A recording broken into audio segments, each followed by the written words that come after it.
Joseph Kabila zande konanga na ko kwanga na ete azande konangai azali mwana ngana tei premier moto assemblée là comme président zalingai et c'est mon travail tuna bango bato bazala tenile sazotanga bakomba ba passer ba damalar na ngalisum yebisangalisum nini zali soki mokonza mboka pesho mbongo Félix ayambaki bino apesi bino pe mbongo sikoyo te apesi biso te nazolo bangwa bayambi bino fele bobimi ata transport mosala nzambe soki atindi yango na kozwa pe na kotonda nzambe me apesaki bino mendenge ngai tokendeki tango tokei koyamba turo tokei ayambi biso poto sola makambo tozongi kande tokendeki loko na tia kuna masuba na ngapo na 3 fois na toilette maki yebe to bimaki kaka ndenge wana bayeba kaka keso bayamba basala na nzambe maboko pamba te ba bazo yamba bino kama maboko pamba il faut bayekola moto amado yamba bato malamu ezalaki président Mobutu moto pe yamba bato malamu ezalaki au sommet Kimbuta bana batikali soki okei osongi okoregrete karibira na yote tozolo bango solo ba oyo mokonzi batambusaka mutu nzambe pamba te na Joseph Kabila zande konanga na ko kwanga na ete azande konangai azali mwana ngana tei premier moto assemblée là comme président zalingai et c'est mon travail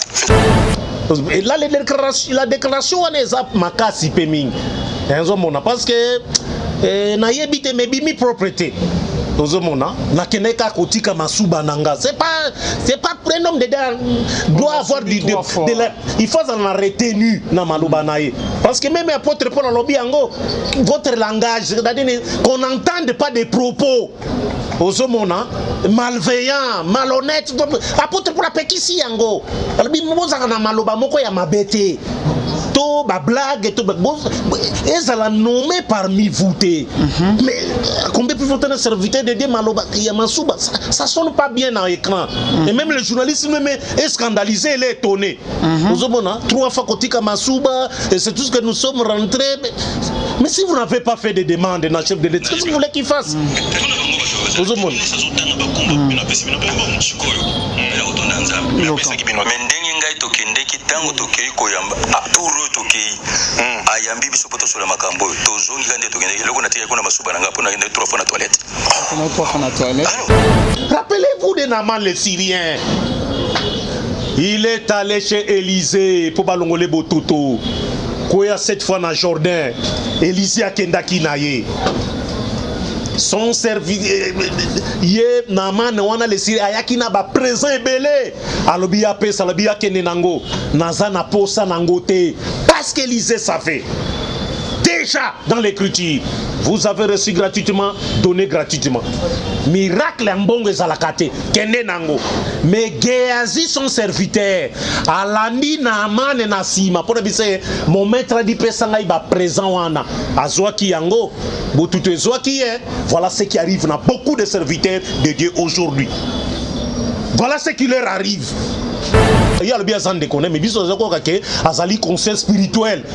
Il y a Joseph Kabila qui koyokang na habité so une fois quelqu'un azali conseil spirituel na kasiye Soni Kafuta azali qui concerne bana tozaka koyoka il semble que une fois le baka ngopé que conseil spirituel na ye c'est-à-dire ye mutape saka ba conseil spirituel parce que bimi kindeko quoi ici il a dit ndeko il n'a pas parlé de conseil spirituel alobi ndeko on a compris que ça peut-être comme on a Soni Kafuta lui il est le premier à bonder la capone Naboïté. Ils sont de la même province, c'est tout à fait normal. Soit Zande Konaye, de la même province. Non, si elle a bien Zande Konaye, c'est-à-dire Arnaud Zande Konangai, par exemple. Il est du Kivu, je suis du Kivu. Par exemple. Par rapport à ministre Théodore. Non, par Théodore Ngoyi. Il est aussi près du Kaza Moutamoba. Abondé la capone Joseph Kabila. Abondé la capone. C'est ça la question.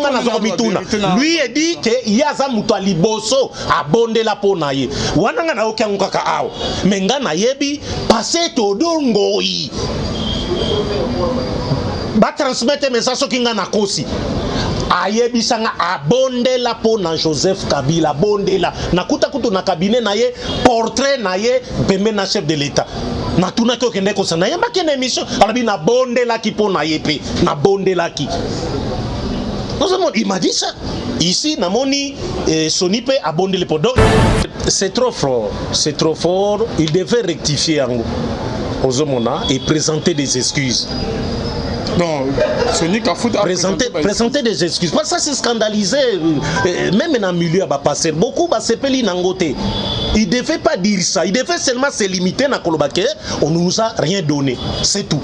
Nous sommes venus chez lui, Tosololi, et nous sommes rentrés tels que nous étions venus. Nous sommes rentrés, c'est tout. Ils devaient s'arrêter là. Ça devait être censé. Mais ce qu'il ajoute là, et ça, ce qu'il a ajouté, les sous Malamouté. À mon bon sens, il fallait présenter Beski. Si vous avez été scandalisé par les propos de Masuba, Bolimbisa, et Zalaki, Bimaki. Shalom, shalom, bien-aimés dans le Seigneur. Un grand merci, Nabino Nostoboso, la Nabiso de partout. Bonzambe, na Bonzambe, Lola, Ezo Futa, Simana, Toyako, Baken, Zamba, Boto, Kwaye, Wapi, bien-aimés dans le Seigneur. Merci, na Baye, Basutena, vraiment, émission La Voix Céleste. Merci, na Philo Mukoya, Motema Bivin, c'est de Homo depuis Londres. Merci. Na maman Gisèle, Louké, le motema papa Emmanuel, na bon, son frère et papi Kongé, Napé, na pasteur et fais amis, il y a la bouche autorisée de l'Éternel depuis Zurich.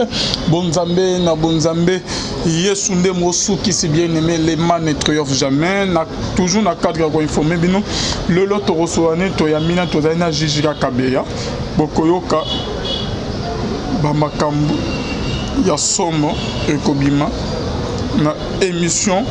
Il y a des lots bien-aimés dans le Seigneur. Toujours dans le cadre de l'informé, bino. Tu vois qu'il y a une vidéo bien-aimé. Tu as une moto tchaka audio. Tu as une audio. Jamais.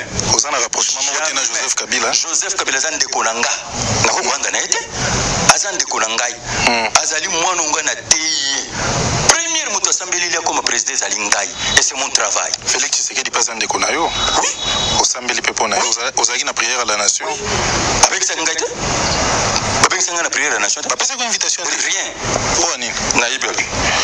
Tuna bango bato bazala tenile sazotanga bakomba ba passer ba damalar. Na ngalisu. Yebisangalisu munini zali soki mokonza mboka pesho mbongo. Félix ayambaki bino apesi bino pe mbongo. Sikoyo te apesi biso te nazolo bangwa. Bayambi bino fele bobimi ata transporter mosala nzambe. Soki atindi yango na kozwa pe na kotonda nzambe. Mais apesaki bino. Mais ndenge ngai tokendeki tango tokei koyamba turo tokei. Ayambi biso poto sola makambo tozongi kande tokendeki loko na tika kuna masuba na ngapo na ngende 3 fois na toilette. Alors atani omelaki ba secret. Na melaki mai mingi. Na melaki mai mingi. Ah, c'est bon. Tous accords du Christ. Tous allés na Jiji Kao ke boyebieke. Alobaka Bosolo. Tout ça la paix ba analyse. N'anion surtout élégant qui Bonzambe. Bien aimé dans le Seigneur. Jiji Ka ayoki audio très bien. Ma camion surtout pasteur. Alobi bien aimé. Tozo ba qui s'appelle Yasuka. Yepe tobimaki kaka ndenge wana bayebaka keso bayemba basana nzambe maboko pamba te ba bazo yamba bino kama maboko pamba il faut bayekola moto amado yamba bato malamu ezaki président Mobutu moto pe yamba bato malamu ezalaki osome kimbuta bana batikali soki okei osongi okoregrete kabila na yote tozolo bango solo ba oyo mokonzi batambusaka moto nzambe pamba te okozwa lipamboli. Jusqu'à réaction non ça mon analyse na ba audio nyons to koyoka wana ezali le général Sonic Kafuta Rockman président de l'église de Réveil na Congo. Bon, merci Ndengo Associenga. Général Ayeba qui est Aza serviteur de Dieu à Oumeli na ministère. C'est parmi les pionniers de l'église de Réveil. Ayebi ndenge mupepe wane soufflaka vers les années 80. Quel était le comportement d'un serviteur de Dieu de cette époque-là? Nini bazako misana munoko na bango? Attitude na bango ezalaka ndenge nini? Même quand certains allaient rendre visite et pas à bas frère. Comment Bazalaki bien accueilli. L'ité bazala qui copes, exhortation, kobon de la pona bateau, et puis kozonga. Des gens qui avaient la crainte de l'Éternel, par leur comportement, par leur langage, par leurs attitudes, ils savaient montrer Kakanami Suboy que celui-ci était serviteur de Dieu. Mais aujourd'hui, ce que nous voyons, serviteur de Dieu, surtout l'église de réveil, ça commence à faire scandale. Et ça, c'est pas bon. Ça, c'est pas bon. N'oubliez pas que le jugement de Dieu est causal là. N'oublions pas cela. Même moi qui vous parle, je serai jugé par Dieu pour les propos Oyongaï Nabimisaki. Tous nous serons jugés. C'est pourquoi mon apôtre Jacques Alobi ne sont pas nombreux à enseigner, car nous serons jugés sévèrement. On a dit attentivement évêque général, mais elo konga na mituna kalvina sina tuna yo yango awape. Pourquoi na église des réveils au Congo bakoki kosala ba symposium été bakoki ko convoquer ba pasteur nyon sur l'église des réveils té ensemble autour d'une table pour ko présenter vision ya église, parce que les lots tout est par terre. Tout est par terre, tout n'évolue pas, tout ne marche pas.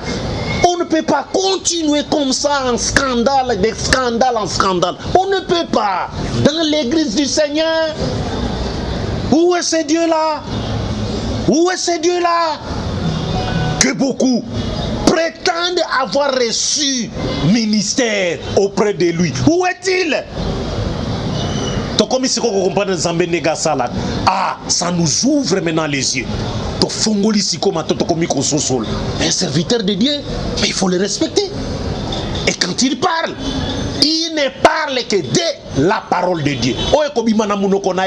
Verset. Il est l'homme de Dieu, il parle que de Dieu. Parce que dans sa bouche, c'est l'insi d'Éternel. Pas de propos politiques au monde angoté. N'est-ce vrai serviteur de Dieu au monde angoté? Pas de propos politiques. Aujourd'hui, tous comprendre pourquoi synode, pourquoi symposium, séminaire autour il y a nouvelle orientation église d'Hervé Congo ça les makaté. Pourquoi? Évêque Kankens azalaki wan tolobaki yango rassembler tout le monde, nani azali passer, nani azali passer te, qui doit prêcher, qui ne doit pas prêcher, nani azana ministère authentique et outi pa nzambe oye sengeli ya sala nani akoki ko sala yango te bavandisa ye. Aujourd'hui on ne comprend plus rien na bakambo ezakoli. Alors vina tanga écriture moko na oyo makambo et l'obami. Paul alobina ba Corinthiens 1 Corinthiens 1 dans une verset 10 verset 32 pardon. Alobi ne soyez en scandale ni aux Grecs ni aux Juifs ni à l'église de Dieu. Na reprendre angoli sous. Ba serviteur de débat fongola matoi. Parce que là tokomi komona malamu lisusu biente. Balobi awa 1 Corinthiens 10 verset 32. Ne soyez en scandale ni aux Grecs, grec, philosophe, intelligent, sage, bibi makambo mbele, kozala en scandale na bangote. Par exemple, pour la tokolo politique, faut pas scandaliser les politiques. Les lots qui ba serviteur de ba comme les locaux manipuler bangona politique. Pas les politiques. Parce que Bango Moko se sont laissés faire dans la politique. Un serviteur de Dieu, mes chers amis, rappelez-vous de Naaman le Syrien. Il est allé chez Élisée pour balongole botuto. Koya 7 fois dans Jordan. Élisée a kendaki naye. Son serviteur ye Naaman wana le Syrien ayaki na ba présent ebele alobi ya pesa alobi ya kende nango naza na posa nango te Parce qu'Élysée savait. Déjà dans l'écriture, vous avez reçu gratuitement, donné gratuitement. Miracle en bon ezalakate, kende nango. Mais Géasi son serviteur, alandi na amane na sima. Pour dire mon maître a dit pesanga iba présent wana. Azwa ki yango, botuto ezwa ki est. Voilà ce qui arrive dans beaucoup de serviteurs de Dieu aujourd'hui. Voilà ce qui leur arrive. Faire aller chez les politiques pour prendre de l'argent. C'est pas bon. C'est pas bon. Même Dieu n'est pas content. On donne raison à M. Kofi Olomide. On donne raison à M. Kofi Olomide. Vous voulez qu'on donne raison à M. Kofi Olomide? Zamba Sepelite. Mais pour qu'est-ce que vous allez faire chez un politique? Implorez votre Dieu. Il est si puissant pour donner l'argent. Pas un individu. Ne soyez un scandale. Ni aux Grecs, ni aux politiques, ni aux Juifs. Les Juifs ne sont pas dans la loi à Moïse. Ils scandaliser Bangote. Scandaliser Bangote, ni à l'église de Dieu. Donc, ils ont ça la passe parce que là, c'est scandaliser complètement l'église du Seigneur. Et ça li malamouté, Nzambe azali ko sepelate. Moi personnellement, namoni yango pas très bien. Donc l'image nazalaka nango na ya effet que semaine sonika futa na moni penda na ebite so journaliste nde a pousser ye na communication. Il faut que le serviteur de Moussous ba edaka bango. Ayez tout un service alors. Chargez une communication vous allez chez un journaliste posez-lui la question. Na mutuna di na ke pas journaliste wa nazaka nege moko ndike bana ba question na ye azana ba question moko ba tourner moko mobulu. N'allez pas parler, serviteur de Dieu, devant un journaliste, ma question à sentiment, non, n'allez pas faire ça. Lisez toujours les Écritures, toujours. Ils passent tous dans la ça comme on a bango. Mais donnez un verset, s'il vous plaît, donnez un verset. S'il vous plaît, donnez un verset sur ça, donnez un verset. Mais jusqu'à par rapport à Nenga Lobby qui m'a ramambongo. Naza kotanga verset oyo asuka et puis poser question wana. 2 Corinthiens 6, verset 3. Apporte-parole toujours. Nous ne donnons aucun sujet de scandale, en quoi que ce soit, afin que le ministère ne soit pas un objet de blâme. Ça, c'est l'apôtre Paul qui parle. Voilà, un serviteur de Dieu. Voilà, ministère est l'objet de blâme. Par tes agissements, tes attitudes, dans le langage. Non. Il faut éviter ça. Si tout va congolais, tout va kolo, ba ebele. Regardez maintenant ndenge sali na ba réseaux sociaux. Na nyazolo ba malamu te na nazolo ba mabete. Voilà, na reprendango. Nous ne donnons aucun sujet de scandale. En commençant par moi-même. Na éviter nga kutu nazana kutu na ministère te nazana ministère te na soka nanga pour soka ya frère na journaliste c'est tout et loko musu na zoaka te ata babenga kanga bata naza passer te naza ni na église ni rien naza frère banalise beaucoup plus na salaka ezali en tant que frère andimi lo banzambe et puis en tant que journaliste point barre. Oh, Alvina Benga pour la politique en tant que journaliste. Oh, ya Benginga en tant que frère qui suit de près Makambonyo Sanzambe. N'ingue sur les 80 le monde. Ça, c'est ce que j'ai fait.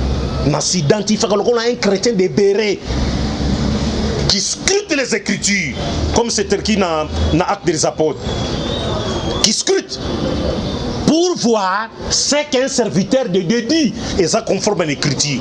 Là, je suis en train de vous donner l'écriture. On a s'identifié à Ndenge wana chrétien de Béré. Fongolia, le bien le connaît, Natal en écriture sur que Zandenge wana. Mais ce que je viens d'entendre ici, pas d'écriture, pas de verset. C'est pourquoi on appelle cette écriture. Nous ne donnons aucun sujet scandale, en quoi que ce soit, afin que le ministère ne soit pas un objet de blanc. Parce que là, tout le monde commence à critiquer le serviteur de Dieu. Le ministère est belé aujourd'hui et commis objet à blâme. Et ce n'est pas bon. Ce n'est pas bon. Des individus qui parlent contre le serviteur de Dieu pour le Bimakambambo, c'est pas bon. mon général Soni Kafuta devait éviter ma question ya ndenge wana. Il devait éviter ça.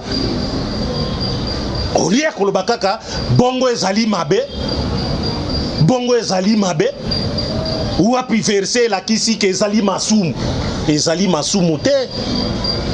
Lorsque batu bakepa mokonzi, c'est de ils ont la liberté, il y a mokonzi. Il peut donner ou il ne peut pas donner. Mais c'est le problème. Écoute que série à Mobutu babanako ya mabango bien, série à Kabila kutu babanako ya mabango bien, mais série à Fati ba yebongo donc bazo regretter na carburant na bango babimika bongo bazo elo te bango regretter carburant na bango batie na ba véhicule mais oh ba yaki nango. Bon, quand vous allez chez un roi, n'allez pas pour quémander. N'allez pas pour quémander. N'allez pas na kozala na espoir yako zoua quelque chose. Pasteur Théodore Ngoyi, juriste, constitutionnaliste, boyebiye, un pasteur, après sa cour, il y a droit constitutionnel na université protestante de Kinshasa. Ngai to solaka na nazalaka na raga. Alakisanga photo na raisi Joseph Kabang. Na époque na ye. Vers 2006, peut-être 7 na habité ce qui a nénin. A ebisa kanga ki abonde la pour na chef de l'État. Na kamwe komona wa Soni Kafuta lui il est le premier à abonde la kapona. Na boité. Ils sont de la même province, c'est tout à fait normal. Soit Zande Konaye, de la même province. Non, si la bien Zande Konaye, c'est-à-dire Arnaud Zande Konangai, par exemple.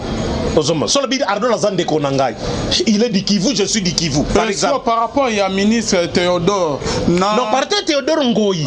Il est aussi peu du Kaza Moutamoba. Abondé la capone Joseph Kabila. Abondé la capone.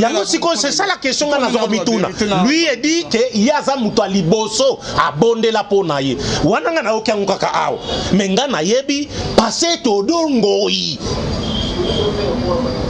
ba transmettre message kinga na kosi ayebi sanga abonde la pona Joseph Kabila abonde la nakuta kutu na cabinet na ye portrait na ye pembe na chef de l'État na tuna ko kende ko sana yamba kene émission alabi na bonde la ki pona ye pe na bonde la ki.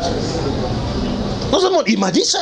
Ici, Namoni Sonipe a bondé le podon. Il a deux passeurs. Ba bondé la ponaï. Deux passeurs. Mais le problème est Zaline ya Mbongo. Parce qu'ici, Balobi, Mbongo. Balobi, Atikale Okende Kingaka Tite. Tozaki Go Kakala, n'habite sur les avres. Il y a le bien sans déconner. Mais biso Zako Kake, Azali conseil spirituel. Il y a Joseph Tozaki Koyokang. N'habite sur une fois quelqu'un. Azali conseil spirituel. Kassiye, Soni Kafuta. Azali conseil Tozaka Koyoka. Il semble qu'une fois le Bakangope, que conseil spirituel naïe. C'est-à-dire, il y a Moutapé Saka, conseil spirituel. Est-ce que Bimi Kindego? Ici, il a dit Ndeko. Il n'a pas parlé de conseils spirituels. Alors, Ndeko. On a compris que ça peut-être dans le sens il y a Katanga. On a compris peut-être dans le sens on a d'après imagination. Mais Mbongo, Nde Alobi. Alobi, Moutouazaki Koyamba Bango, Malamu, Ezali, Mobutu, na André Kimbutu. Mais Alobi, Raïcité. Pourtant, Alobi Azande Konaye, Bapesi Bango Mbongo, Wapi, Soki Ezali Mabe. Mais en cité, si ko bazago ya bango malam. Nako oka bango mkopesa mona bakarbira Mobutu na André Kimbutu. André Kimbutu peut-être mascarade non, il peut pas quand même tromper il peut pas quand même dire Abimiska que André Kimbutu mais aboko tant comme Kabila parce que tu que Kabila soit na basala nzamba ce n'est pas ce qu'il a dit Tolandi na yo awa alors que ba pasteur ba buna likolo ya ba mbongo ya président mais justement c'est ce qu'il a dit mais tout ça à propos de Denis Cité pour l'instant tout ninga makwa Soni. Il a dit ici. Non, ça c'est ton commentaire. Ça c'est ton point de vue. Ça c'est ton point de vue. Okay. Mais ce que nous avons entendu ici, il a dit que Batu Bazako Yamba Malamu, Ezali Mobutu, na André Kimbuta. Ozomon, Nde Bazako Yamba Malamu, donc Sokoye, na Carburant na yo, Okoye Bandeni Okozong. Parce que quand vous allez chez un chef, yo serviteur de Dieu, il faut un don ezala pour te bapambola yo. oza komona ça il a dit mais alobite Kabila koyamba bango alobi yango te oza komona donc il y a déjà quelque chose qui marche pas dans déclaration na wana première chose deuxième chose balobi makambo fachi ici balobi ayamabino ayambaki te et là la déclaration wana eza makasi pe mingi ezomona parce que na yebite mebimi propriété ozomona na keneka kotika masuba nanga c'est pas un homme de doit avoir il faut en retenu na maloba nae parce que même apôtre Paul alobi yango votre langage c'est-à-dire qu'on n'entende pas des propos ozomona malveillant malhonnête apôtre Paul apekisi yango alobi mozaka na maloba moko ya mabete to ba blague to ezala nommé parmi vous mais combien peut voter un serviteur de Dieu maloba ya masuba ça sonne pas bien dans l'écran et même le journaliste même est scandalisé il est étonné ozomona 3 fois kotika masuba et c'est tout ce que nous sommes rentrés mais si vous n'avez pas fait de demandes dans le chef de l'État qu'est-ce que vous voulez qu'il fasse ozomona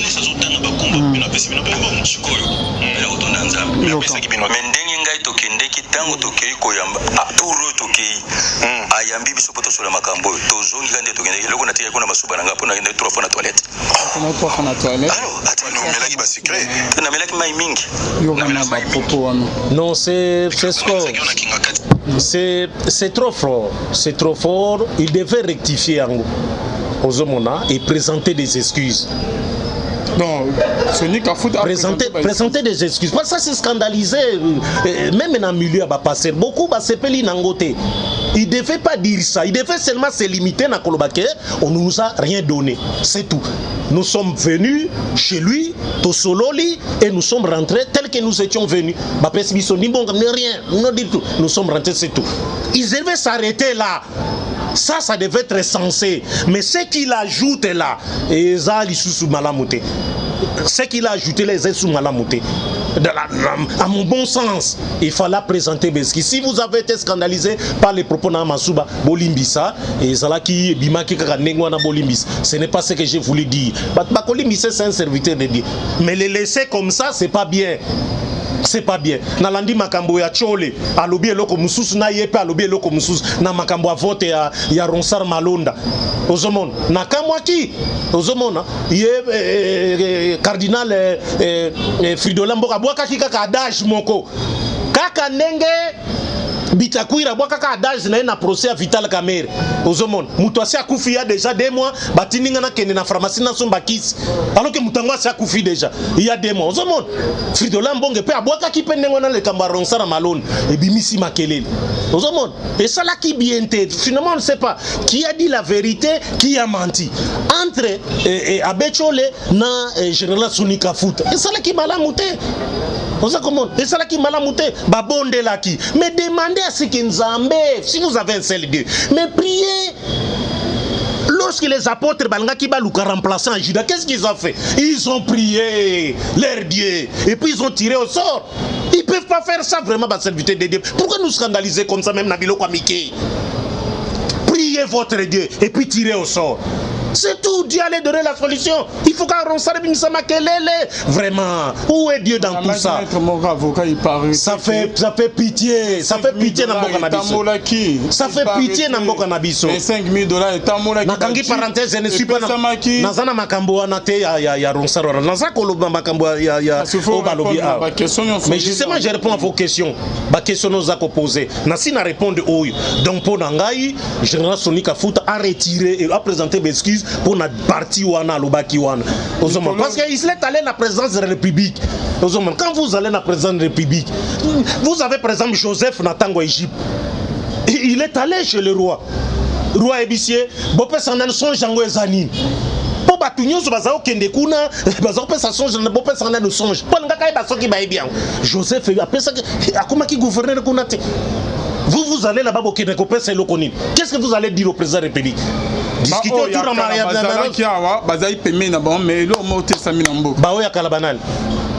Basi nanza bazai zinga na ya Kabila OK le bino bo les contextes nous sommes dans un contexte politique. Alvin, c'est différent dans la Bible, c'est différent. Il y a des démarcations faussées, Zamoulaï, entre ce qui s'est passé dans Israël, dans tango apôtre, dans prophète, dans politique à l'élo. Là-bas, c'était la monarchie. Dieu agissait à travers un serviteur de Dieu, un envoyé, qui continue. Auprès, parfois, il y a prophète, pardon, il y a roi. Auprès à peuple, parce que nous avons mais aujourd'hui ce n'est pas comme ça. Aujourd'hui c'est la démocratie, le peuple vote, le peuple choisit son dirigeant. Ce n'est plus à l'époque d'Israël où le roi Dieu disait aux serviteurs de Dieu, vas-y, j'ai choisi un roi pour toi, pour le peuple, il a continué. Jusqu'à ce que le royaume est comme qui divisé après que Salomon a kenekosambe la nabanzambe, Nzambe akati, batiki et Jida, na Kribimi Balé, pour na descendant il roi David, parce que Dieu, David c'était selon le même. Et tous les restes se disent, Jéroboam, Akiko Kangango, on voyait comment est-ce que Baroua parfois coup d'état. Le contexte est différent. Un chef d'état, c'est lui-même, s'il croit en son Dieu, il peut faire venir un serviteur de Dieu Moko pour Asali Sakaye. La prière, parce que d'abord la foi est individuelle. Le chef, c'est aussi un individu comme nous. Il doit aussi se sauver. Côté Abik.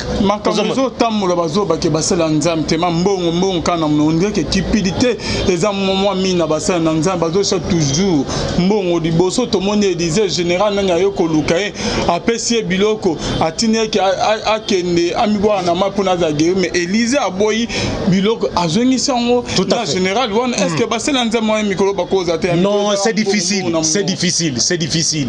C'est difficile. C'est pourquoi dans le lobby, il y a les lots, basé en esprit à Géazi. Ils veulent toujours les présents. Toujours les présents. Quand il prend cet argent, il fait quoi avec cet argent? Asali Saka banane. Personne. Parce qu'on ne voit pas de témoignages, on n'entend pas de témoignages. Si serviteur de Dieu a salinga bo sali bo sali. Ndeko nanga na koko peso témoignage moko ko sekisa yo. Natangi Kolo serviteur de Diango Aebani Aebani, je l'ai amené par mon Konzimoko. Protocole d'état à l'époque, moi pour Saïd. Na même qui est kuna, qui avait besoin de lui parce qu'à mon qui est na émission nanga. Nous sommes partis avec lui à 7h du matin. Na kei naye. Alvin Tokomi naye, mon konzaye bakika kangani. Je suis entré, tango na koti kuna, bagarde na ba barrière, ils m'ont fait entrer. Toketi pa mon konsokuta kala ti Sylvette ya pembe. Et comment qui sikoyo matea, atei très bien. Mon konza pesa ki mbongo. Mais prophétie nyon so abimisaki. Etikala ki kokisata mon côté. Mais après ça qui prophétie naï, comme un ministre, comme un nini, Dieu est avec toi et tout ça. Dès que si les prières, mon konzagumba makikaka, abimisi, apesiye. De lui-même, lui n'avait pas demandé. Et nous sommes sortis, nous sommes partis. Naïbiso comme ezalaki matata. Ezalaki matata na suite. Ezalaki matata na suite. Donc, on a comme l'impression de Kwavin que les serviteurs de Dieu d'aujourd'hui veulent toujours, lorsqu'ils vont rencontrer Mokonzi Moko, bazonga na quelque chose na maboko. Mais c'est écrit aussi où? Aux hommes. Ne confondez pas. Natango eza natango alelo. Ne confondez pas. Absolument, il faut qu'il vous donne. Géazi, Dolobi Makambo Yanin, Baka Eze Ebele. Ils allaient, Akab est allé chez Élie avant, est allé chez Akab Koebi, ça y est. Avez-vous vu Akab coupé ça, Élie, le prophète, quelque chose? Non. Il va lui transmettre un message. C'est tout. Vous voyez? Et même certains apôtres sont allés rencontrer. Apôtre Paul, il a été chez Agrippa, il a été chez Félix. Mais prisonnier, lui, son souci principal, c'est de transmettre le message. Yanzambe. Mais quand ils vont chez les chefs, discuter autour de l'élection, s'il vous plaît. Makambo Nzambe Zanakati. C'est ça Makambo élection. Discuter autour de ça, on a discuté autour de l'église. Comment l'église est qui fonctionner, comment l'église est marcher, parce que là l'église n'est pas boye, mbutu combien belé boulou qui côté belé, comment devons-nous faire pour orienter l'église? Eh ben, voilà combien l'eau comme sous. Mais vous parlez Makamba élection, c'est différent, le contexte est complètement différent. Ne mélangeons pas toujours. Makambo ezaki koleka na tango Israël ko transmettre tango na politique ya lelo, c'est totalement différent. C'est totalement différent. Et que sanité ba point divergent eza ebele côté kuna. Un serviteur de qui va vers un homme politique. Eh bien, ok, il ça la nini.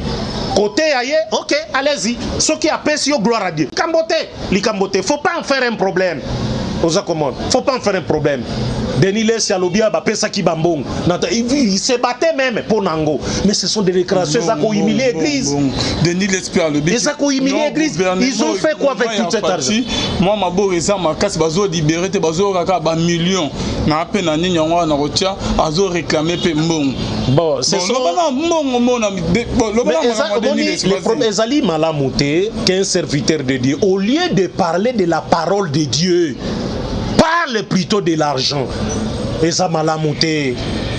Et ça Malamouté, ça commence à nous et comme ko sala biso pasi na motema. Des serviteurs de Dieu à qui tozala qui considérer discuter comme ça autour ya bambongo aux monde. Les bandimi na bango sont des pauvres, on vous donne bambongo ebele. Mais auquel son église on se m'a dit maintenant offrande. Mais pas pension bongo ebele, kabola pena ba église. Vous ne pouvez pas disposer de $100 na bandimi pe et ces appels isum. On vous donne les $100,000, mais pesa muturata 50, $100. Ata mutua na famille mobimba, moko na moko azi $100 est allié. Parce qu'il y a une église na famille mobimba. Famille mobimba on basa 20. Mutura mutazi ça, mais il est venu avec sa famille. Et ça en sorte que passer à Zuimbongo à Komissin Zamarbi, je distribue à chacun. Comme cela m'a été donné, moi aussi je vous donne. Pourquoi ne le font-ils pas? Nous, on ne savait pas que Bapé Sakabon Bambon à montant, on ne le savait pas. C'est Denis Les qui a tout dévoilé. Nous, on ne savait pas. Mais regardez l'église Nabango. C'est toujours des pauvres, l'église est si la terre. Vraiment, c'est malheureux. C'est malheureux, l'église est si la terre, la construction, yangote. Mais on vous donne l'argent, mais bâtissez quand même quelque chose, il y a bien propre. Donc, c'est quelque chose, moi personnellement, est scandalisé ngai na moni yango malamute na souhaita qui n'est pas verset biblique et bima. À chaque réponse, à chaque question posée par les journalistes, qu'un serviteur de Dieu, mais qu'un serviteur de Dieu réponde par un verset biblique. Parce qu'il a l'esprit de Dieu en lui. C'est lui qui a l'esprit de Dieu, parle de la part de Dieu et parle de la parole de Dieu. Autrement, le serviteur de Dieu va éviter, surtout l'église de réveil, il y a une émission, oyo, pose des questions et sopio na kosopa. Et ça ne fait pas bien. Ça scandalise pratiquement. Ça scandalise. Modèle Denis Les a dénoncé Bamakango, Kindumba, Monimo Masanga, Ekobo, Tipidité, Akekutu Musika, à l'Obina Congo, à ta des vrais serviteurs Yanzame Bazate. Non, bon, n'engé balubaka na adage mon en français,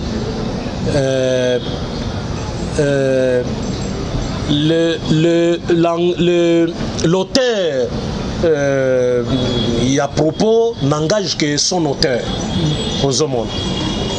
Il est libre de faire des déclarations, mais il doit vérifier.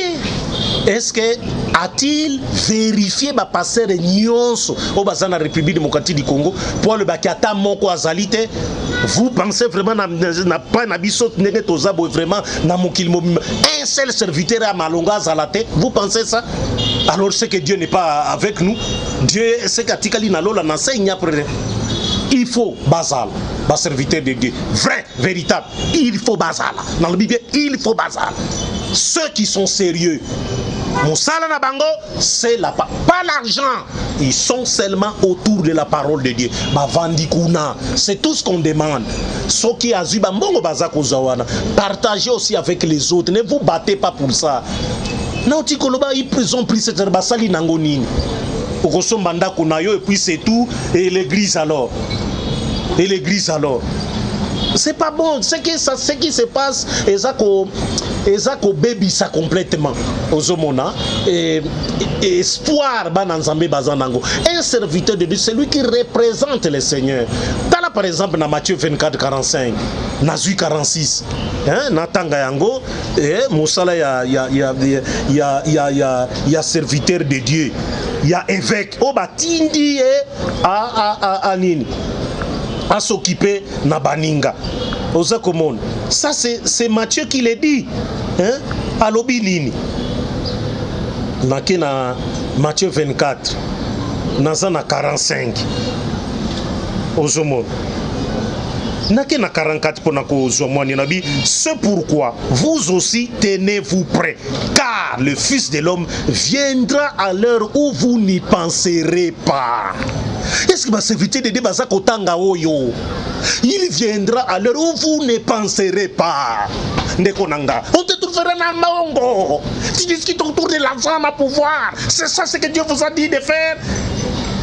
Laissez ma kamabambongo. Wana tu mourras, tu laisseras l'argent. On a parlé de Mobutu. Mobutu était Zakina Bambongo Belé. Où est-il na Bambongo Naye? Où est-il? Ça ne nous inspire pas. Et on est dans les matériels. Alors capote pour lobby. Ne vous occupez pas de ce qui se passe sur la terre. Préoccupez-vous de ce qui se passe aussi. Des choses du ciel. Pas assez. L'argent c'est quoi? C'est Dieu qui donne l'argent. D'abord, on peut ça. Et c'est la point focal na yote. Voilà lobby en Matthieu 24, 44. C'est pourquoi vous aussi. Nazolo bana bato bakoyoka ata bofingi mafu ezandenge na ngako finga nepesa nga makasi critique nepesa nga makasi. C'est pourquoi na lobaka bo ba critiquer ya parce que moi j'aime qu'on discute ensemble pour le que tobe na be non to discuter. C'est mieux, mais ici j'ai lu un livre de critique. C'est pourquoi vous aussi tenez-vous prêts, car le Fils de l'homme viendra à l'heure où vous n'y penserez pas. Voilà comment dit Christ à l'obi. 45. Quel est donc le serviteur fidèle et prudent que son maître a établi sur ces gens pour leur donner la nourriture au temps convenable? Posez question. Qui est ce serviteur là aujourd'hui? Il y a une réponse. Qui est-il aujourd'hui? Azali. Balobi, heureux ce serviteur que son maître à son arrivée trouvera faisant ainsi. Il y a le Bible à la tête, Bible kokosa. Oza komon. Yoka siko 47 inde place. Ezaliko et na comprendre ngo bien. Je vous le dis en vérité, il établira sur ses biens. Mais Nazande beaucoup plus na 48. Mais si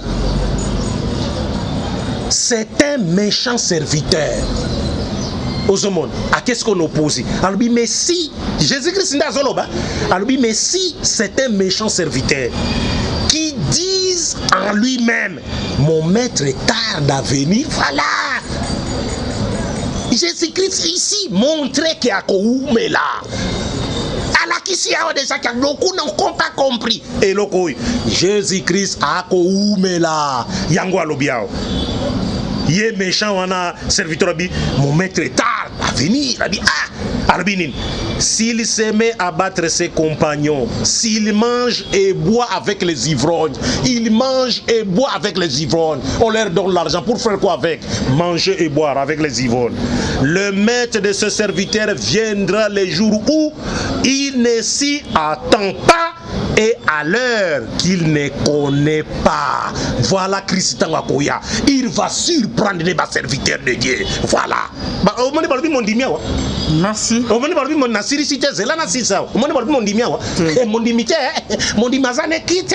parle des serviteurs de Dieu. Yoka verset Asouk. Le maître des serviteurs viendra le jour qui ne s'attend pas, à l'heure qu'il ne connaît pas.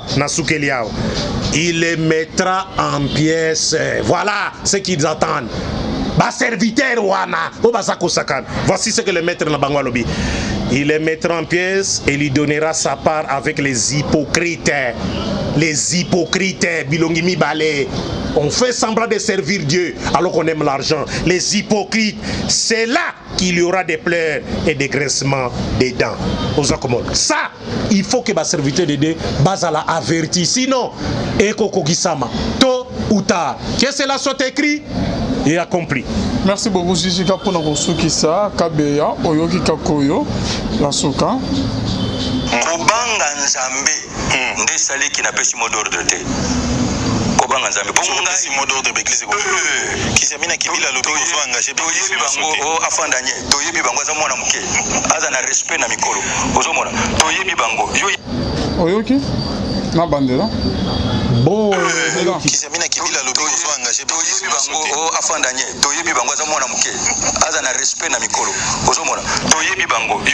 Kobanga Nzambe. Makambo yo ya baseni ekotisi guerre moko entre ba icône ya bonzambe ya église na biso na Congo eza nini oyoki nde pasteur Soni Kafuta lobi non? Oui, nalandi mais c'est trop fort. Ozomona baza ba serviteur de Dieu. Ils ne doivent pas étaler sur la place publique ba conflit na bango. Eza ko sala malamu te, ça n'édifie pas. Ça n'édifie pas.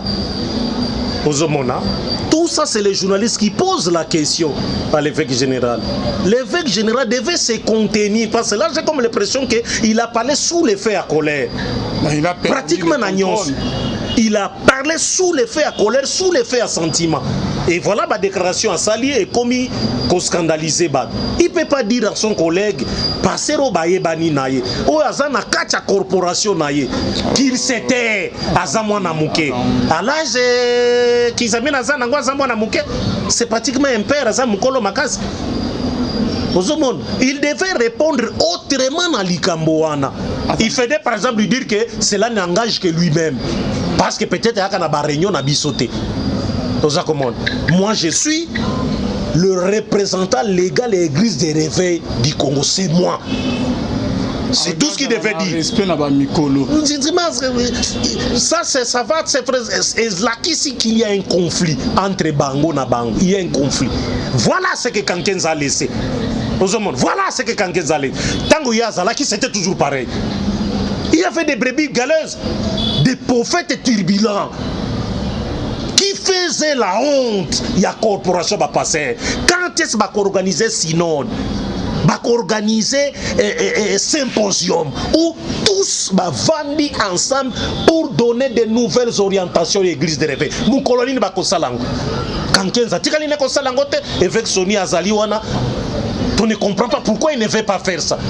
On est tous plongés dans la politique. Regardez comment le langage est commis les uns envers les autres. Alors que Dieu nous demande d'avoir de l'amour les uns envers les autres. De soutenir. Vous qui êtes forts, soutenez ceux qui sont faibles. Cause à la faible. Vous pouvez me soutenir. Vous n'allez pas seulement me critiquer. Ça ne sert à rien de me critiquer. Venez me soutenir dans ma prière. Venez beaucoup tani nangai. Bobengi ngabobi frère. Voici comportement na ezamala muté. Tozoko exhorter au boé. Nenge Bible est recommandé. Au moni ndekono asumuki bonde la ponaye. Pote Nzambe abiki saye na masumwana. C'est ça qu'il a dit. Faut pas les critiquer, allez le voir. Parlez avec lui. Mais les journalistes poussent l'évêque général. Les journalistes, il n'a fait que poser ma question. Mais c'est à l'évêque de pouvoir savoir comment répondre à ma question. Dire non, c'est pas bon, c'est pas bon. Même respect na mikolo. Donc il montre aussi par là dans le langage que Kizamina respecte mikolo. C'est pas bon. Et si Kizamina réagissait, et qu'on s'en appelle malade, finalement, et qu'on s'en querelle d'investiture, n'est pas catholique, pape moko na Avignon, pape moko na Rome. Tout le monde dans l'église de réveil a se proclamé évêque général et qu'on s'en malade. Maintenant, c'est la réaction si quoi ya Kizamina, diminuer, Soni Kafuta a diminué. c'est pas bon. C'est que Denis les salobi yango. Pourquoi l'église Sonic a foutu a convoqué Bangote? On devait convoquer Moutoloko la Denis Leswan. Couper ça y est orientation. Tu n'as pas le droit, toi, d'engager l'église et de dire ce que tu fais ma déclaration partout. Tu n'as pas le droit de dire ça. Tu ne donnes aucun verset. Et à Zongi c'est là, on dit que bon, ça m'a soum, qu'on s'en bon. C'est quoi ce que Denis Leswan la qui s'akata verset moko que Kozabambon bazaki kozeza masum. Et ça la qui s'akango. Pourquoi fait-il des déclarations partout? Kosenga pardon pour n'amener ba baby sac. Est-ce que c'est de cette façon-là qu'il faut le faire? Et de cette façon-là qu'il faut le faire? Non. Non. Ce qui kotubela eza ndenge wana te. Il faut kotubela na bisika ba serviteur nyonso basangani. Oza komona na synode na séminaire na bango na basali ensemble nde bakoki kotubela ensemble. Regardez ce qui s'est passé dans l'église catholique Pape François. Tango ba monaki ke pédophile ils ont frappé ma casse basalaki synode. Ba cardinal musu ba avec ba tubela kité. Pape asenga ki pardon te. Au nom ya communauté église catholique ba limbisa ba masumo nyonso basalaki ba évêque wan ba poursuivre ba misu na ba mais bien que ba mzo ba msoke ko na ndenge na ba poursuivre Italio mais tant ba komo kanga ba cardinal mususu papa bobino boke nena justice commune. Vous voyez, mais qu'est-ce qu'on attend dans l'église de réveil du Congo sala ndenge wana ba kutani ensemble ba tubeli moko na moko masumu na ye. Nous avons complètement détruit l'église du Seigneur du réveil au Congo. Nous l'avons détruit dans le comportement de Bisso Mabé. Nous présentons nos excuses et nous demandons pardon au peuple de Dieu. Pardonnez-nous. Tokobanda Lissousouté. Bayokani, nouvelle orientation église Yangoy. 1, 2. Il y a des serviteurs de Dieu qui doivent se taire et ne plus exercer le ministère Nabango. Il doit le faire. Moi, je ne comprends pas. Dieu qui dit qu'il envoie Moïse en Égypte, à qu'il ne kobimi sa peuple naye pour qu'il va pas sinaye, alors bi même bango na terre promise. Et Moïse n'est même pas arrivé na terre promise yango. Dieu a-t-il menti? Alors bi bimi sa bango même bango na terre promise. Na Meriba siko tang ba komi na Meriba peuple a sengi mai Nzambe albi Moïse maintenant tant d'assignation yona ronzwan était betamai c'est Moïse abeti libanga s'il vous plaît yoka le qu'on a zoloba c'est ça où je suis là où j'en viens abeti deux fois le peuple rebelle est-ce que na mai oyo na libango mai ekobim abeti deux fois nzamba kitelobi o salinga isoni na miso popi ya peuple oyo okokota isu na terre promise alors qu'il avait dit bimisa bango mema bango tikuna. Et Moïse a soukaki yonaron. Et on a vu comment Nzambe nangoma moko ya or Nzambe a yebisi Moïse bimisa bilamba sacerdotal na Aaron pesa yango Eliezer mwana ne bimisa ngo pesa ye azosuka awo. Pourquoi toujours ces mêmes serviteurs doivent-ils continuer tinasuka? Pourquoi? Il faut qu'il y ait relève. Certains serviteurs de Dieu d'aujourd'hui, l'église de réveil, ne doivent plus parler. Il faut bavandi sabango. Certains, bamiyebi, faut les faire ratoir. Obi papa, osali musala nayo malunga. Oyeko bebi sanasuka. Bali bisayo. Souke Seigneur baloba lisouste. Prochainement, tu as l'émission. On a la liste cette fois-ci. Il y a des serviteurs de Dieu sur l'église de réveil. Oh, yo penza en tout cas. Ce qui bato bakondi melangate et taliban. Mais il faut relève et salema. Comme ça a été fait dans Moïse, comme ça a été fait dans Aaron, comme ça a été fait dans Élie, comme ça a été fait dans Élisée, comme ça a été fait dans l'apôtre Pierre et les autres. Ba pemisa ki bangobi papa. Osali musala soukela. Toi tu continues. Merci. Dieu lui-même est plutôt dans un baiser à la Kandengwa. Autrement. Merci beaucoup. Sinon, en tout cas, c'est de l'anarchie et de la confusion. Votre numéro de contact, s'il vous plaît. Et ça, même numéro, plus 245, plus 243, pardon, 85, 152, 79, 31. Jango Wananasa, Bonzambe, na Bonzambe, Lola, Ezofuta, Simonanto Yorul Bakenzama Moto, où tu rendras compte devant le Seigneur toute ta vie sur terre. Après avoir tout gagné, l'on s'en va seul, sans rien amener. Faut me perdre tout plutôt que de perdre son âme. À quoi bon tout gagner, demain sera que vanité. Vanité, vaut mieux perdre tout plutôt que de perdre son âme. Perdre son âme, perdre son âme. À quoi bon tout gagner, demain sera que vanité. Moninga, Moninga, Moninga, Moninga, tala tangwe koleka Moninga, Moninga, tala bato bako kende. Okosala lolendo na mokili okanisi mokili yango yayo etala bato bakoleka. Tango ekomema ngai, tango ekomema, tango ekotika moto te. Bakulutu bayakala basi bakende Moninga tala tango ekomema. Papi Charles Mombaya si akenda kala. Otango otango eza komema. Ya Marie si akena ye misa mungolo tala tango ebebi ye. Papa de baba si akenda kala. Tango tango eza koleka. Ale moloto si akenda kala. Po tango eza koleka. Ata mobutu sesese kokukungwendo wazabanga asi akenda kala. Tango eza koleka. Muse Laurent Désiré Kabila akenda kala. Tango eza koleka. Tango ekotika moto te. Tango ebangaka mokolo te. Liwa bangaka mokolo te. Abangaka peleki te. Abangaka motambongo tayo kakape mobola mawate. Liwa tango yaka amemaka moto nyoso moto nyoso tango ekoleka engela bomoi na yo epana yawe. Tango ekomema engela bomoi na yo mokolo na yo ekoya okokende ndenge nini. Le temps passe, ne s'arrête jamais. Le temps passe. Moninga, Moninga, tala tango ekomema. Moninga, Moninga, tala tango ekoleka. Moninga, Moninga, Moninga, tala tango ekomema. Moninga, Moninga, tala tango ekomema. Tango ekotika moto te. Engela bomoi na yo.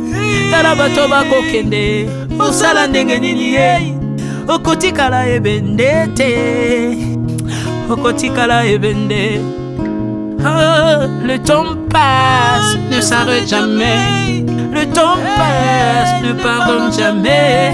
Le temps passe, ne s'arrête jamais. Engela bomoi Moninga,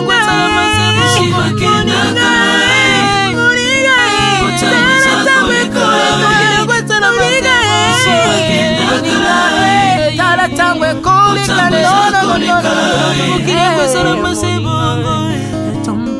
Ekolo nyonso bato bakoki tango eza koleka. Nalela mpona nini nalela mpona nini tango eza koleka.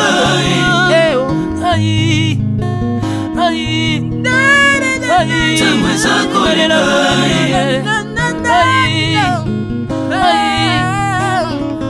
Tango eza koleka. Le temps passe. Alvin et Béa tala tango ekoleka. Tala tango ekoleka. Nabongisa bomonanga mpona nini bato bakokende biloko nyonso ekoleka. Nalela tina nini natangisa makila na boma bato mpona nini soki nyonso ekoleka. Un jour nabanga kufa mpona nini soki naza putulu ya pamba mokolo ezali na koleka. Le temps passe.